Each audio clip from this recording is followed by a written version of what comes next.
Supremas, né? Muito bom passar.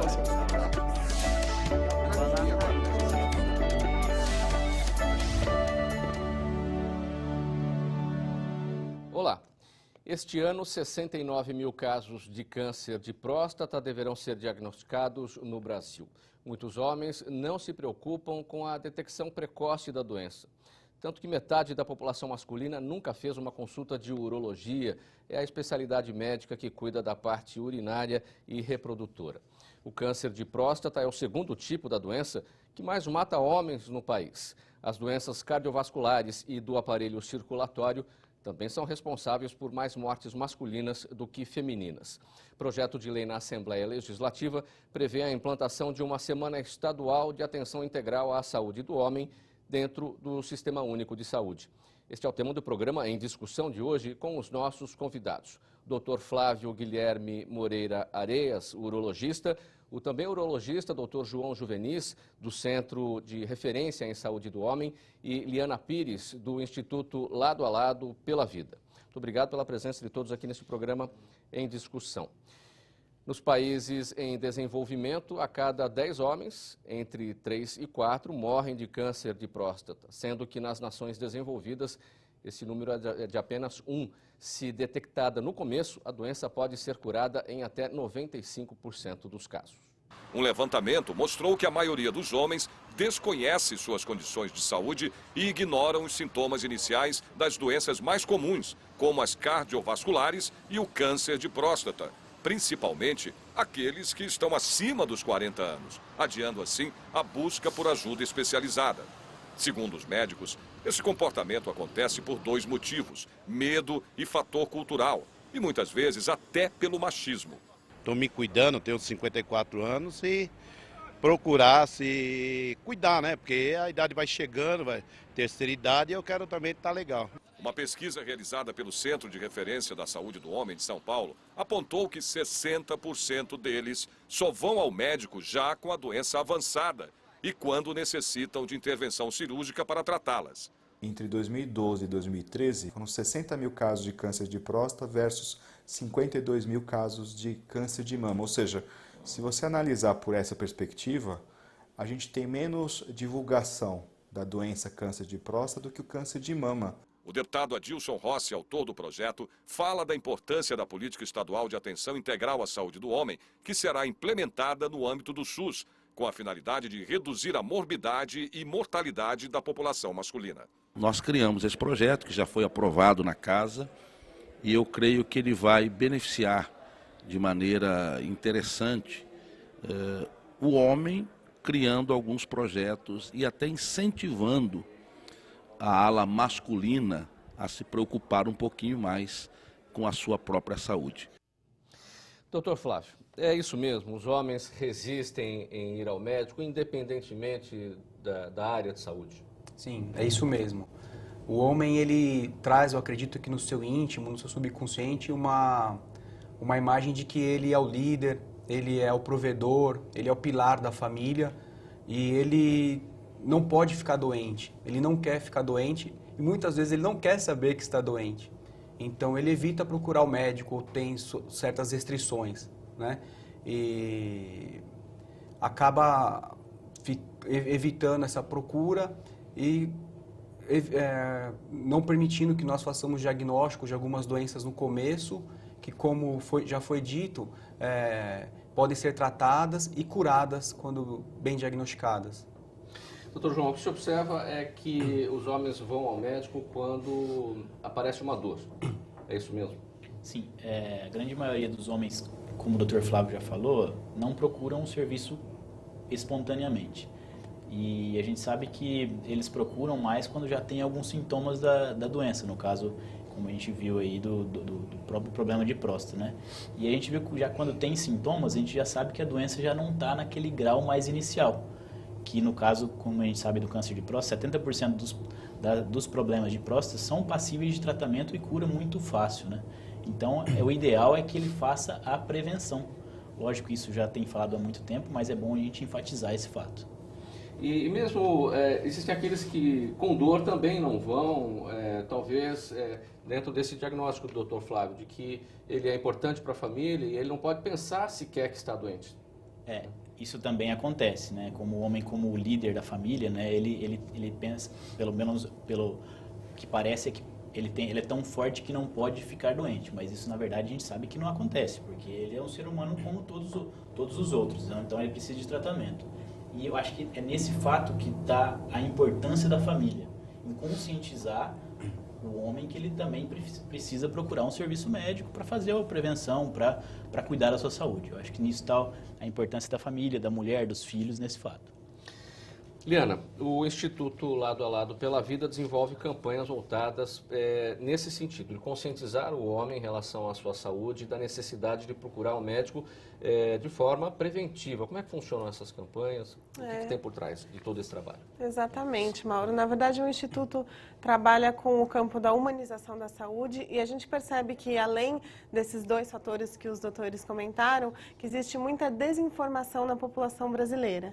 Então, nós sabemos que, culturalmente, a gente não tem o hábito de procurar o médico, principalmente os homens, não tem muitas informações a respeito de como o nosso corpo funciona, existe ainda o tabu de que quem procura acha, então é melhor não achar nada, né? Então, o diagnóstico precoce ainda não é muito preconizado entre as pessoas.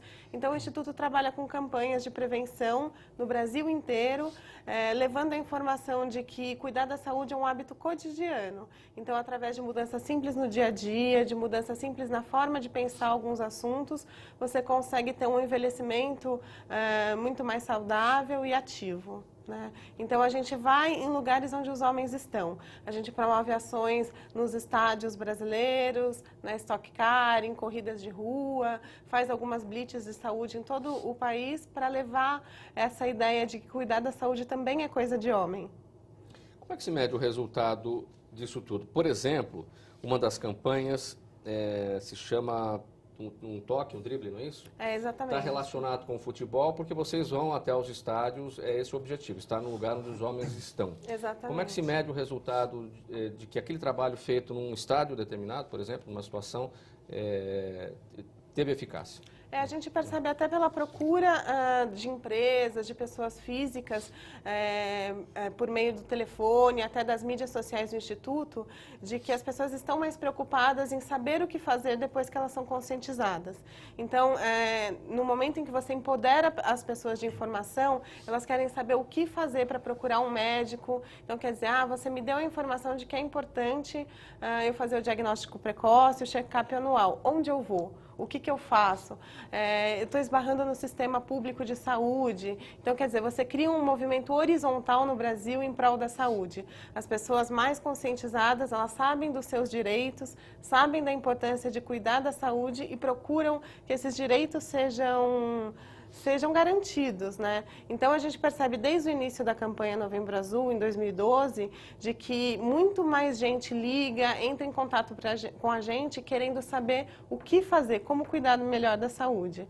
Então, acho que esse é um fator extremamente revelador de que a campanha dá muito certo.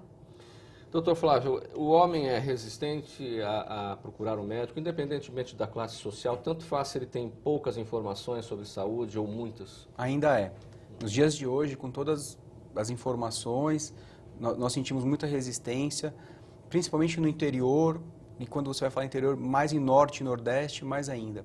Ainda exemplificando esse assunto da introdução, para você ter uma ideia, eu tive recentemente um paciente do Nordeste que veio para São Paulo com diagnóstico de câncer de próstata. Nós operamos esse paciente, ele ficou uma semana internado e eu falei, mas não tem nenhum parente seu aqui para te visitar, para ficar com o senhor? Doutor, eu sou o chefe da minha casa.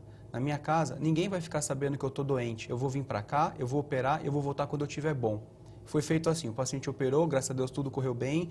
Nós tiramos a sonda do paciente, ele arrumou a mala do hospital e do hospital ele foi para o aeroporto. A família dele até hoje, eu acredito, que não sabe que ele teve câncer de próstata. Para te dar um exemplo, ainda, o que é a cultura, né? O homem ainda com esse estigma de fazer o exame do toque retal, com medo das brincadeiras, das gozações, ainda tem medo. E a gente no consultório tem que, às vezes, fazer um preparo, falar, ó, eu não vou fazer o exame hoje, eu vou fazer o exame de PSA hoje, vou te pedir uns exames gerais, vou te pedir um ultrassom e na próxima consulta a gente vai fazer o exame de toque. Então, ainda há esse estigma, ainda há esse medo, ainda há desinformação, como a Liana falou. Então, são fatores que se somam e que às vezes acabam trazendo complicações para a vida do paciente. O que o senhor acha, como é que o senhor avalia esse próprio episódio que o senhor vivenciou em relação a esse paciente? De fato, ele estava querendo manter essa situação de que ele é o líder da família e que ninguém deveria saber que ele estava doente? Ou tem um preconceito por trás do tratamento que foi feito, da cirurgia que ele sofreu? Eu acho que as duas coisas. Eu acho que, quando eu perguntei da família, porque é natural que quando você faça uma cirurgia desse tamanho, né, dessa importância, familiares, filhos, esposa, mãe, você chega no quarto, até a família inteira do paciente. E eu comecei a achar estranho que eu passava a visita todos os dias e o paciente sempre sozinho. Eu falei, o que está acontecendo? E ele começou a falar, eu sou o chefe de uma família, eu tenho tantos filhos, eu sustento minhas irmãs, eu tenho uma imagem perante a minha família de força. E eu não quero tirar ou criar uma desestruturação na minha família por eu estar doente, minha família depende de mim. E o que você falou não deixa de ter razão. Acredito que principalmente a população do norte, nordeste, interior de São Paulo ainda tem muito isso, da pessoa, dos amigos não saberem o que está acontecendo, né? De ter esse estigma da cirurgia. Quando você fala em cirurgia de próstata, sempre tem o medo da disfunção erétil, da incontinência urinária, o paciente começa a se informar, começa a pesquisar antes de operar, então ele fica com medo.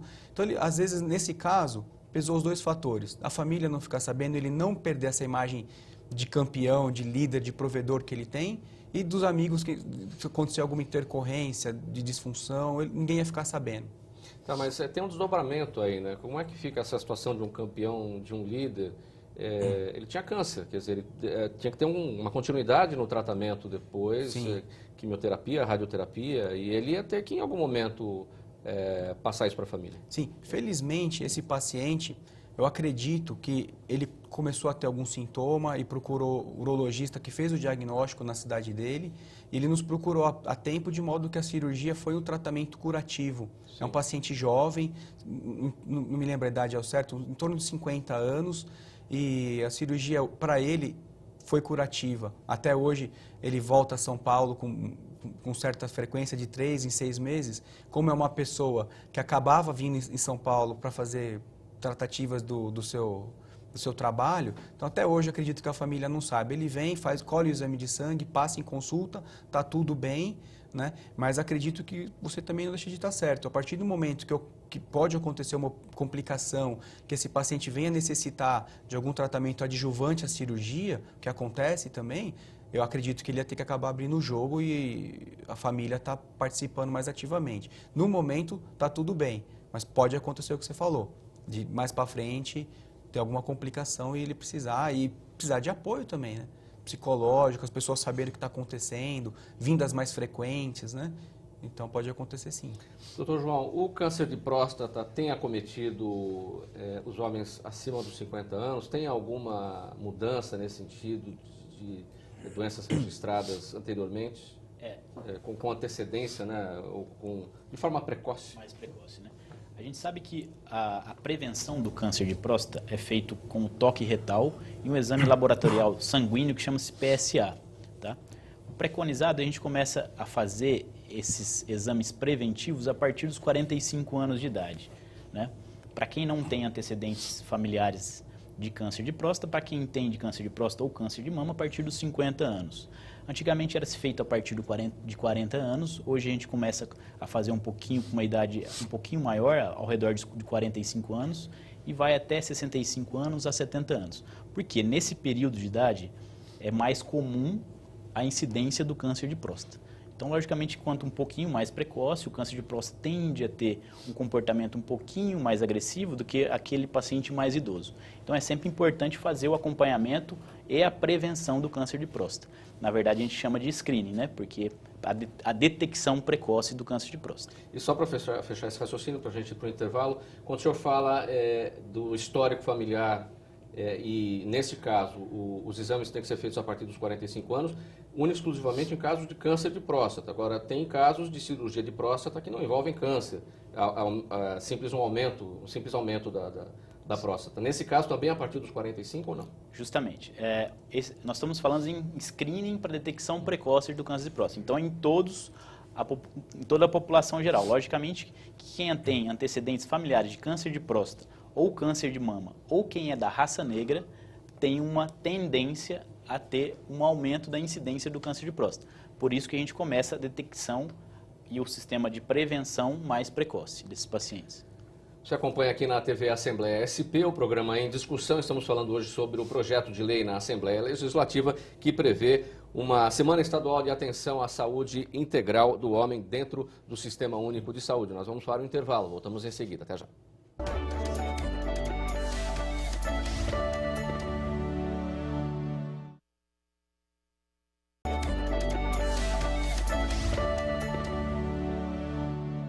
Volta aqui na TV Assembleia SP com o programa em discussão. Nosso tema de hoje, um projeto de lei aqui na Assembleia Legislativa que prevê a Semana Estadual de Atenção Integral à Saúde do Homem dentro do SUS. Liana, qual é o papel da mulher nesse trabalho de prevenção das doenças do homem? O papel da mulher é extremamente importante. A gente sabe que hoje a mulher, além de ser a grande incentivadora do homem a adotar hábitos saudáveis no dia a dia, ela é quem marca os exames, ela é que segura a barra quando existe algum efeito colateral do tratamento do câncer de próstata. Então, como o doutor falou, pode ocorrer a disfunção erétil, incontinência urinária. Então, ela que cuida da agenda de exames, marcação de novas consultas. Até a campanha Novembro Azul, que é de conscientização contra o câncer de próstata, a gente tem um braço só para dialogar com a mulher, para ela assumir cada vez mais esse papel também de incentivadora dos homens a cuidarem da saúde. E a gente percebe que nas regiões norte e nordeste do país isso é ainda mais forte, né? Que as famílias não têm muito recurso, de informação até, né? No último dia 15 de julho, que foi o Dia do Homem, o Instituto fez um Povo Fala aqui em São Paulo e percebeu que assim, existe muita desinformação masculina a respeito até de qual é o médico do homem. Então a gente foi às ruas perguntar, existiram homens que falaram que o médico do homem é o odontologista. Então, você percebe aí que assim, há um trabalho muito grande a ser feito ainda com relação à saúde do homem, tanto prevenção quanto políticas públicas, para essa conscientização mesmo. Hoje a população brasileira não sabe o básico a respeito da saúde. Quer dizer que o homem, além de não ir ao médico, quando resolve ir, quer dizer, é a mulher que toma a frente, que cuida de tudo, que faz as ligações, que agenda as consultas, é assim que tem funcionado? Com certeza. E os filhos também. O Instituto Lado a Lado ele tem uma parceria muito grande com as escolas, até para levar de uma maneira lúdica essas informações para as crianças, para elas se tornarem multiplicadoras da informação. E a gente está plantando a sementinha desde cedo também da importância do cuidado da saúde. Doutor Flávio, na nossa reportagem, no início do programa, nós tratamos o seguinte, o médico da mulher, no caso, quer dizer, o ginecologista, ele é muito mais procurado do que o urologista, que é o médico do homem, e a importância é igual, né? Sim. Por que é muito mais lembrado do ginecologista como médico da mulher do que o urologista como médico do homem? Eu acredito que falta informação ainda, né? No Brasil, a base, eu acredito que de tudo de muito errado que acontece é a falta de educação.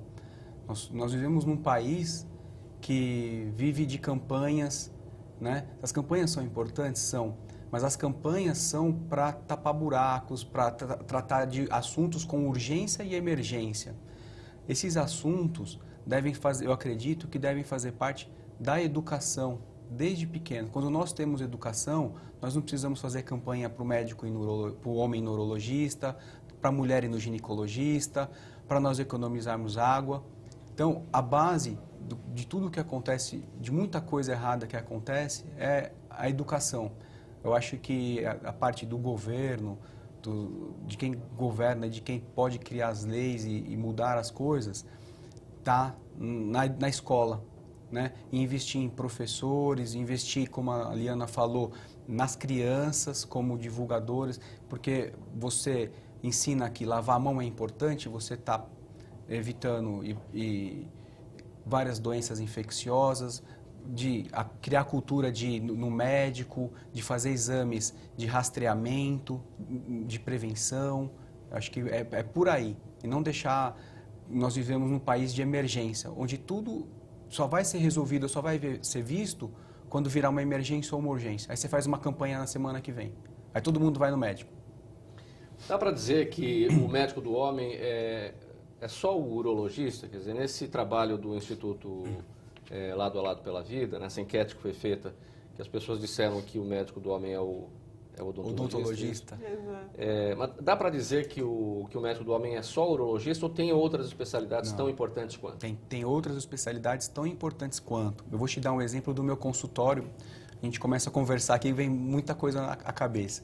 No meu consultório, muitas vezes, eu pego pacientes que estão indo pela primeira vez ao médico, com 55, 60 anos. Eu falo assim para ele, o senhor veio aqui para fazer exame de check-up de próstata, mas eu vou te pedir colesterol, triglicérides, glicemia, eu já peço tudo. E a mulher sempre do lado, eu falo, eu já vou fazer um grande check-up.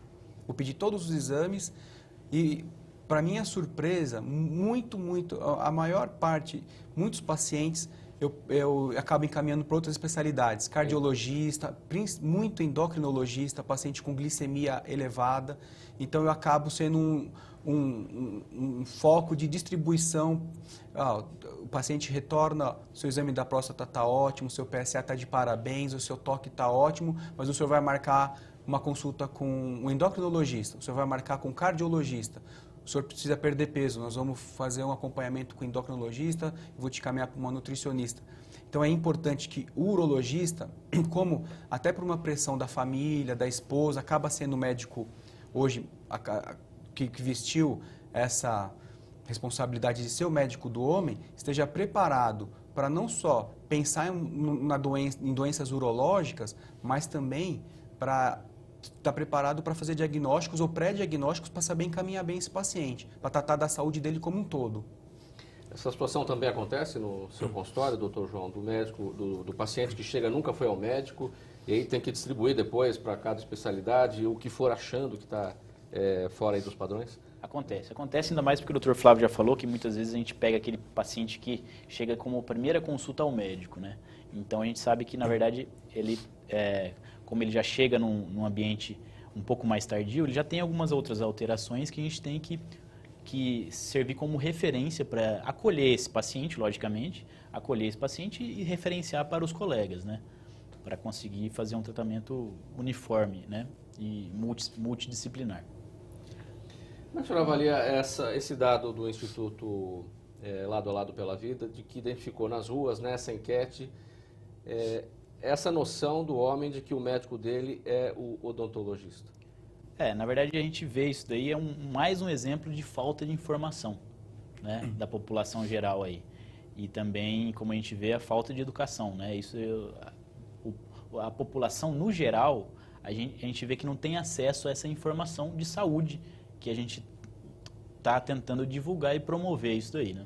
É porque também tem a questão odontológica, que muitos homens também não dão muita bola para isso. Justamente. E tem doenças que surgem a partir daí, não é isso? Como é que é essa orientação? Isso também é falado dentro do consultório, mesmo que em outras áreas, no caso a urologia? Sim, sem dúvida. A gente tem que conseguir abranger todas as áreas, né?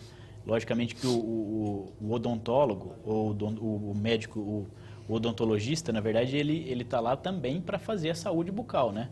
Logicamente que ele não é um médico, mas como ele é da área da saúde, ele também, se ele for o primeiro profissional da saúde a atender esse paciente, ele tem que saber informar esse paciente sobre a promoção da saúde, né? Eu gostaria até de fazer um complemento a isso, que a gente acredita que no Brasil existem muitas campanhas de conscientização que são focadas em uma data específica, em um mês específico. Isso, na verdade, a gente acredita que é um desserviço para a população, porque você não pode falar de câncer de próstata no mês de novembro, por causa do Novembro Azul, e só impactar esse homem, essa população novamente no ano seguinte.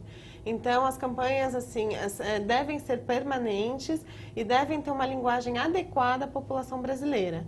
Claro que entre as pessoas do corpo médico, a gente fala de screening, de rastreamento, mas quando você vai para regiões mais ermas ou até as capitais do país, você precisa ter uma linguagem própria para falar sobre isso. Senão você faz uma campanha de fachada, mas você não cumpre o seu objetivo, que é informar a população, né? Então, eu acho que todas essas especialidades médicas têm o papel, sim, de educar a população até com as informações mais básicas sobre saúde. Como é que essa linguagem adequada é definida dentro do Instituto? A gente acredita que a gente usa ditos populares, nunca caindo para o jargão, mas a gente tenta impactar o homem com o linguajar dele. Por exemplo, o ano passado a gente criou um campeonato de futebol de várzea. Então, foi o Várzea Azul. Então, através de termos futebolísticos, a gente tenta se inserir no universo masculino para levar informação de saúde. Então, nosso corpo científico é composto de médicos que vão até esses lugares dar palestras e eles entram no universo do futebol para falar de saúde, né? E isso dá muito certo. Doutor Flávio, tem o Dia do Homem, o Dia Internacional do Homem, que foi definido, foi criado com esse objetivo também, de chamar a atenção para que o homem procure cuidar da sua saúde. Esse tipo de medida tem eficácia? Como é que o senhor avalia? Eu acho que acaba sendo válido, né? Mas como eu já disse, eu acredito que a educação tem que ser contínua, tem que ser lembrado mês a mês, ano a ano, que é importante que as pessoas cuidem de sua saúde, né? Ligando novamente o exemplo da água. Se você pegar o estado de São Paulo, fevereiro e março, todo mundo reduziu o consumo de água. Se você pegar agora, que nós já choveu um pouquinho, nós estamos no mês de julho, o que acontece é que todo mundo voltou a gastar água praticamente como antes. E nós ainda continuamos numa situação ruim. A mesma coisa fazendo uma parcial com a saúde. Tem que ser educação, essa é a palavra. Mas é claro que eu friso que criar o Dia do Homem, o Novembro Azul, ajuda as pessoas a chamarem a atenção. Acaba sendo uma divulgação, acaba sendo um primeiro passo, mas que não fique apenas no primeiro passo, que seja criada e se tome iniciativas para que seja algo constante. Porque aí sim, daqui a 10, 20, 50 anos, você vai ter uma população mais saudável. Porque quando você deixa as coisas virarem uma urgência, uma emergência, até falando em política de saúde e social, tudo quando é uma urgência, uma emergência, é mais caro para o Estado e para o governo, certo? Quando se trata das doenças e se faz os diagnósticos no começo, você faz uma cirurgia num câncer de próstata, por exemplo, que é o nosso tema hoje, o paciente fez uma cirurgia e está resolvido. Quantos por cento? 95% dos casos, quando são um tumor localizado. Quanto que isso de economia não vai gerar para um SUS?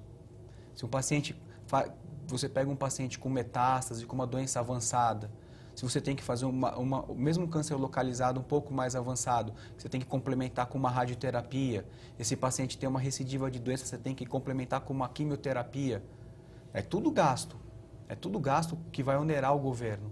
Agora, se você investe numa política de saúde, com campanhas de rastreamento e prevenção, nós vamos colher frutos dessas campanhas e da educação de hoje daqui a 20, 30, 100 anos. Essa resistência do homem em procurar o médico, ela pode estar relacionada, por exemplo, ao próprio atendimento do Sistema Único de Saúde, porque diante da dificuldade de se passar em consulta dentro do sistema, o homem fala, bom, eu só vou realmente quando eu estiver sentindo dor, estiver sentindo alguma coisa. Eu não vou chegar num posto lá pedindo para ir para uma especialidade, sendo que eu não estou sentindo nada. Diferentemente daquele que tem acesso aos planos de saúde, que pode marcar uma consulta no consultório. Olha, eu vim fazer um check-up, vamos estabelecer os exames necessários. Tem a ver com isso também? Com certeza.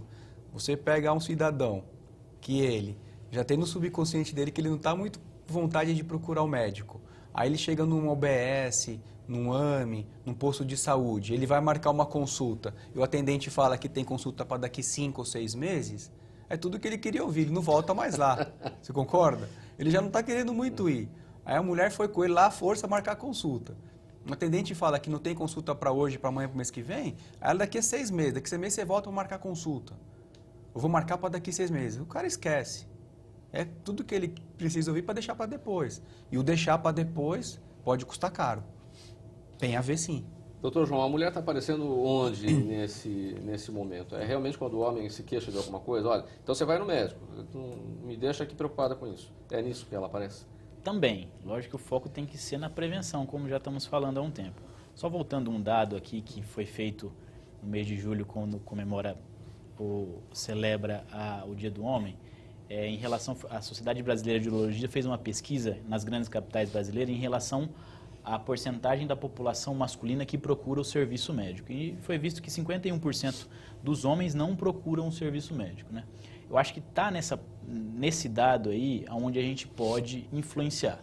E uma das formas de influenciar é como o Instituto Lado a Lado está fazendo, né? Divulgando e também incentivando a mulher e os familiares para tentar ver se conseguem melhorar ou diminuir esse dado, essa porcentagem grande da população masculina que não procura o serviço médico, né? Tem um dado importante dessa pesquisa, que 32% desses 51 não vão ao médico porque não têm sintomas. Eles não sentem nada, então não vão ao médico. E isso é uma coisa a se rever, né? Justamente. Foi pesquisado mais de 3 mil pessoas em 8 capitais, então acho que esse dado é relevante para a gente conseguir atuar nisso daí, né? Você está na TV Assembleia SP, estamos falando hoje sobre saúde do homem, especificamente sobre o projeto de lei aqui na Assembleia Legislativa que prevê uma semana estadual de atenção à saúde do homem. Nós voltamos em seguida, mais um intervalo. Até já.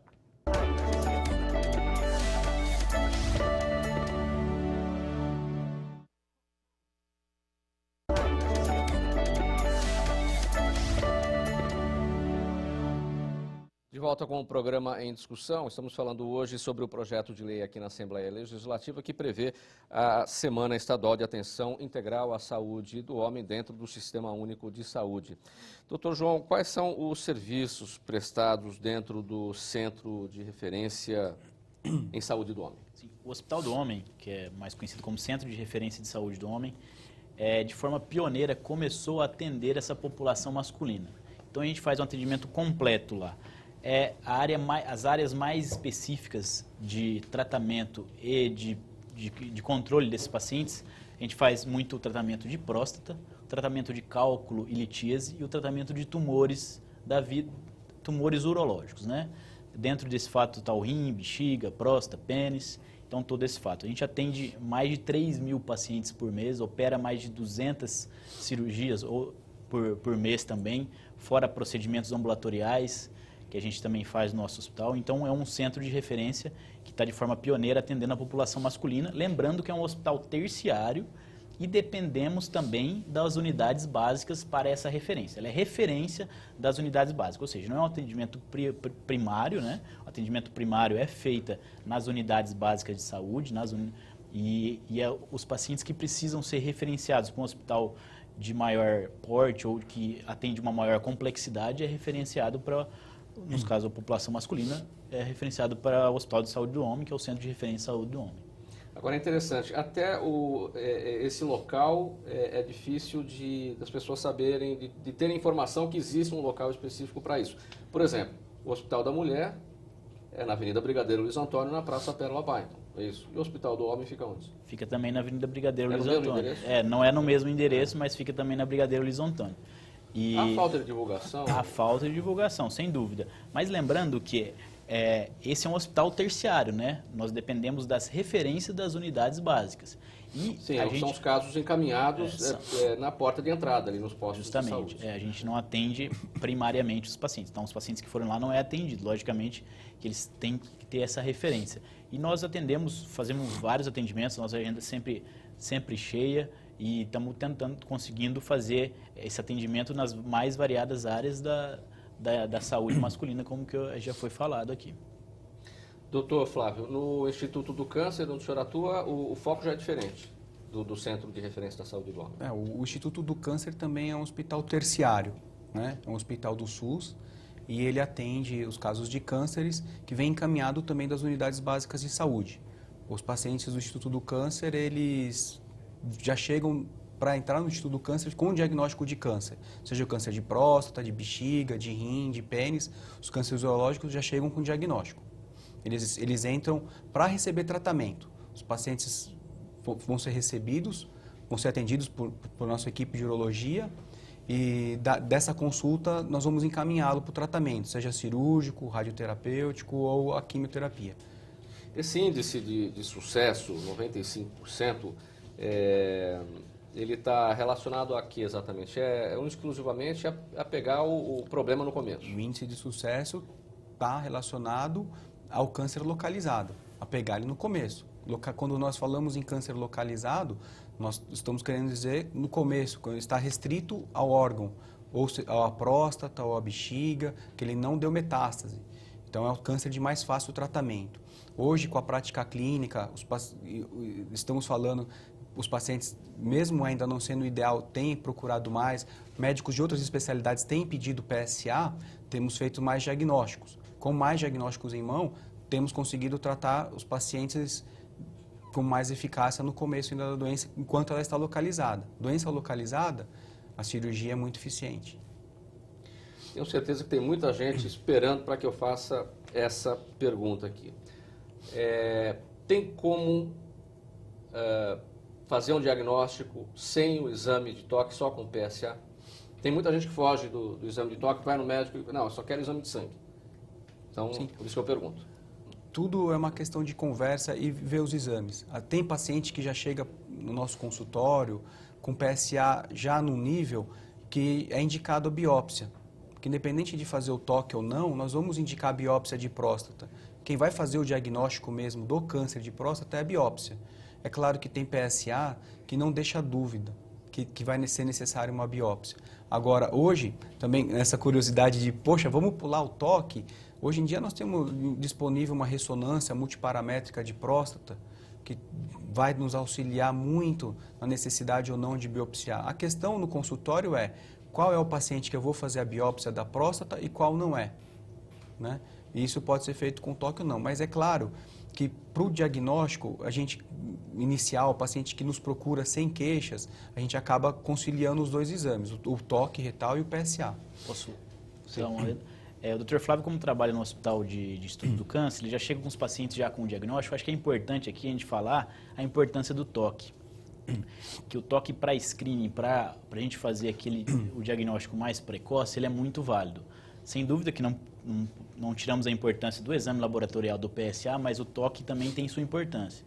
Então, para ir no screening geral, esse screening que a gente faz com aquele paciente que chega para você para fazer aquele preventivo, né, é muito importante o exame do toque. E desmistificar o toque para a população, que o toque é um exame médico, um exame clínico, um exame físico, muito rápido, que a gente consegue, a partir dele, dar algumas inferências em relação ao problema que ele possa ter. Então, acho que é importante a gente pontuar o exame físico, que é médico, que a gente não pode nunca deixar de fazer. Vamos apontar aqui os parâmetros que são considerados normais em relação a PSA.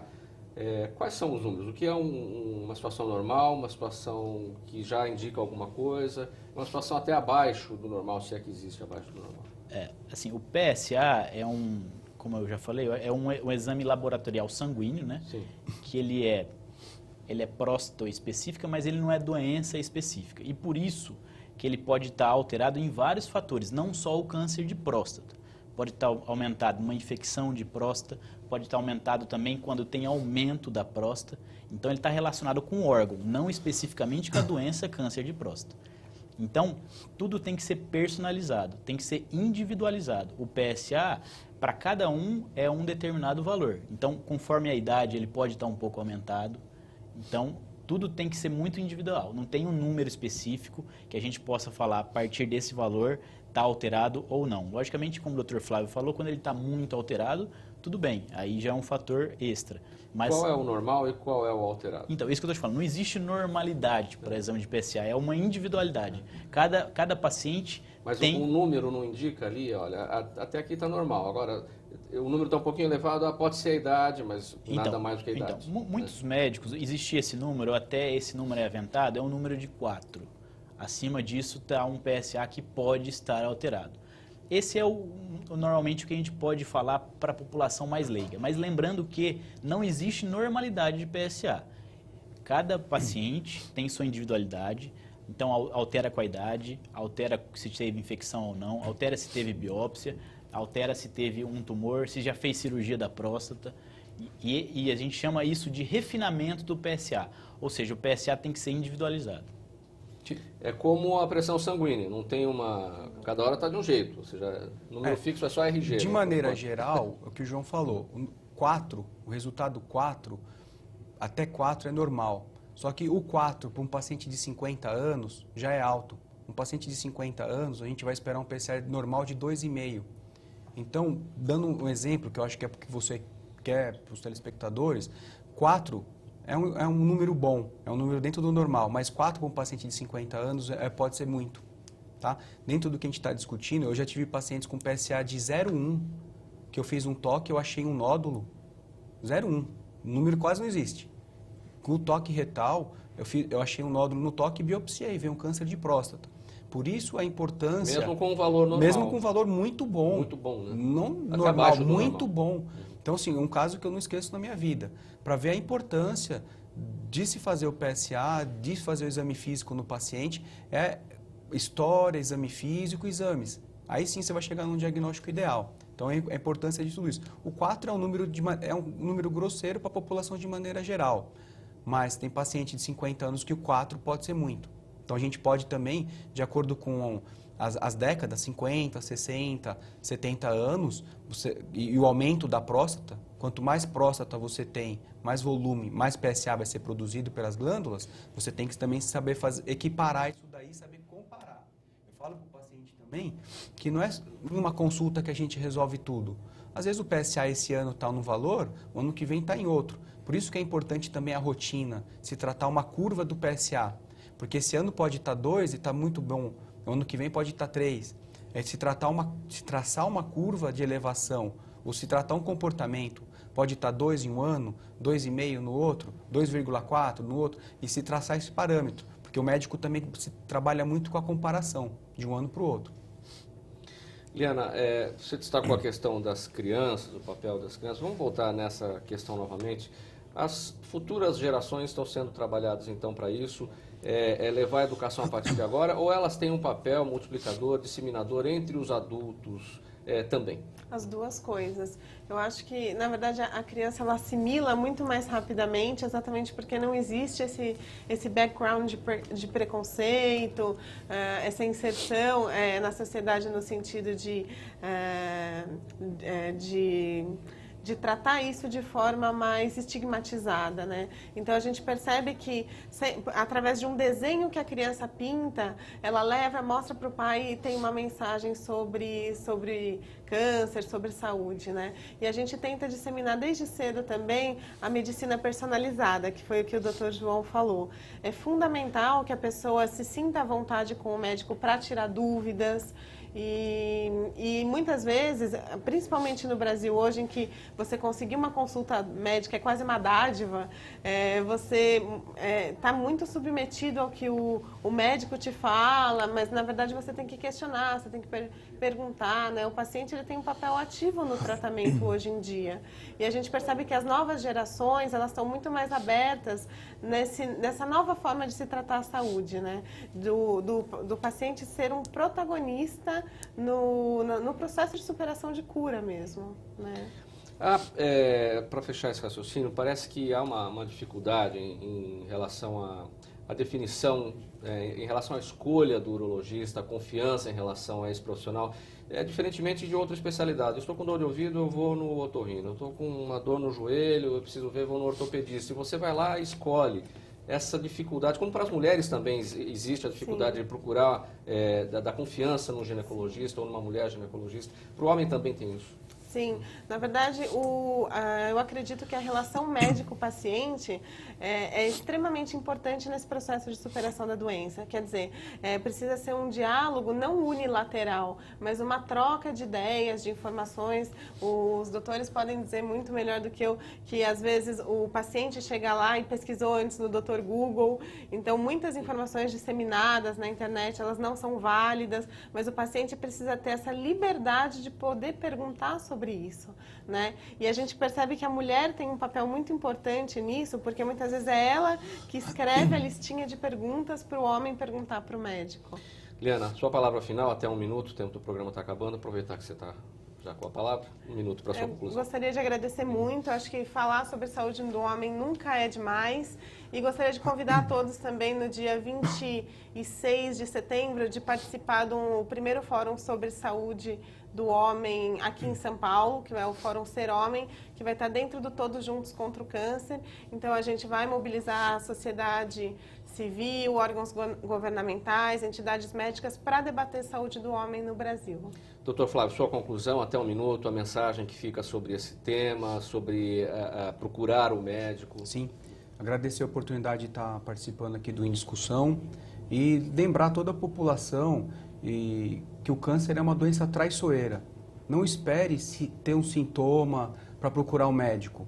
Comece a fazer suas consultas com 40, 45 anos, uma vez ao ano.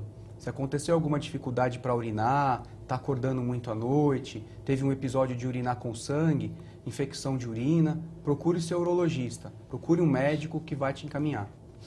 Doutor João, dentro da sua conclusão, até 1 minuto, gostaria que o senhor colocasse essa questão também da procura do médico, como definir esse profissional pela confiança. Primeiramente, obrigado pelo convite, representando aqui o Centro de Saúde do Homem. Eu acho que é muito importante a população masculina procurar um médico, seja ele urologista, seja ele cardiologista, seja ele um profissional da área da saúde, como a Liana falou, um dentista. A procura do serviço de saúde que é importante. Que a gente sabe que grande parte da população masculina, quando tem algum problema de saúde, grande parte das vezes é por doenças cardiovasculares, como já foi falado. Depois a gente vê cânceres na segunda posição. Então eu acho que é muito importante procurar um serviço de saúde. O cardiologista também tem grande importância nesse fato. E o urologista, como grande parte das vezes é o médico que é procurado, então ele serve, nós como médicos urologistas, eu, Dr. Flávio, vestimos a camisa aí dessa campanha masculina de prevenção não só de câncer de próstata, mas de qualquer outras comorbidades ou qualquer problema da população masculina que procura o serviço médico. Muito bem, quero agradecer a presença de todos, esse programa Em Discussão, esse bate-papo aqui no programa Em Discussão aqui na TV Assembleia SP. Hoje falamos sobre o projeto de lei aqui na Assembleia Legislativa que prevê a criação de uma semana especial, uma semana estadual de atenção à saúde integral do homem dentro do Sistema Único de Saúde. Obrigado você que nos acompanhou, tchau, até o próximo tempo.